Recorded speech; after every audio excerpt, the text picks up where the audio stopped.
ஓம் சக்தி, பராசக்தி. என் அன்பு தங்கமே, நாளை உன் துணையின் இல்லத்தில் பஞ்சாயத்து வைக்கப் போகின்றார்கள். யாருக்காக என்று தெரியுமா? உனக்காக தான் தங்கமே. அங்கு யார் யாரை அழைக்கப் போகிறார்கள் என்பது உனக்கு தெரியுமா? எனக்கு தெரியும் தங்கமே.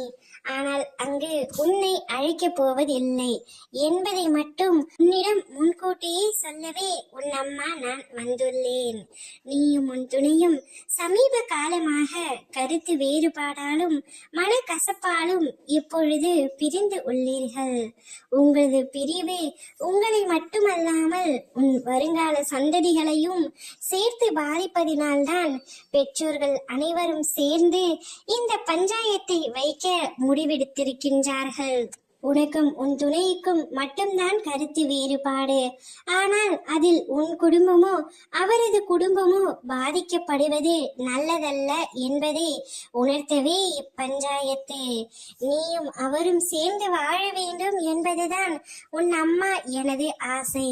ஆனால் உன் மனதில் ஏகப்பட்ட குழப்பங்களும் சந்தேகங்களும் நிறைந்துள்ளன. இதற்கு மேல் நான் அவருடன் சேர்ந்து வாழ்ந்தால் என்னுடைய வாழ்க்கை சரியாக இருக்காது, என்னுடைய குழந்தைகளின் வாழ்க்கையும் சரியாக இருக்காது என்று நீ நினைத்து கொண்டிருக்கின்றாய்.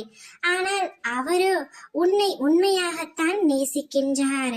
அவரது குழந்தை மீதும் அவர் அளவு கடந்த அன்பினை வைத்துள்ளார்.